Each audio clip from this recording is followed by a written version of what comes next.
On March 30th, 2025, my grandmother called and said, it's almost my grandfather's time. She asked me to be a pallbearer, and I said yes. Later on that night, he died, and I cried. Not because he was unalive, but for the first time in my life, I must hold a man who has never held me. Lift someone who hasn't picked me up since I was an infant. All he ever did was put me down, drop the ball, a raging drunk, so even when I was small, I never saw him as tall. No man has height while standing on alcohol, but now I must finally look up to him. Over the last 13 years, his body degenerated into nothing. And I hardly noticed because I never really saw him as something other than a strain constricting the love in my family's veins. No one else finds it strange that my grandfather's death means our relationship stays the same. The only thing that changed was the dirt between us. In 2018, he told my mother, "You are not my child. I have never loved you." And he became a walking coffin.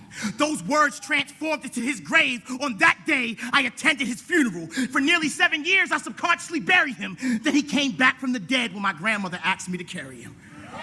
And I agreed, because I love her and she married him. Don't misunderstand. I don't hate the man. That would imply feeling.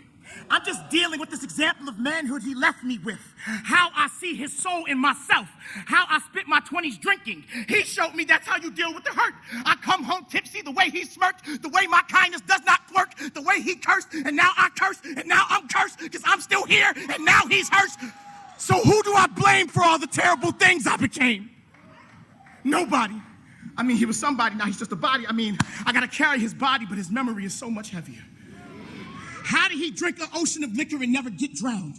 What if on the day of his service it's raining? I go to hold him up, shoulder shrug, his body hits the wet ground. Will I pick him up or scream at his corpse? That's what it feels like to be let down. He had to die.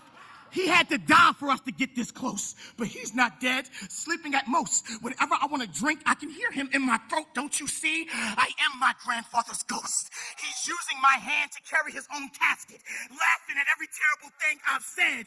Passing trauma on to your children is how you remain undead. I have none of his possessions, just his possession. No heirlooms, just the air that looms with his legacy one day. I will drain the cemetery of silence that made us more cadavers than kin. Detox these demons. I will put him down. But first I must pick him up. Like falling family. Like forgotten love. Like a habit. Like I know the only way for both our spirits to heal is to give him what he never had in life. Someone who's willing to hold him.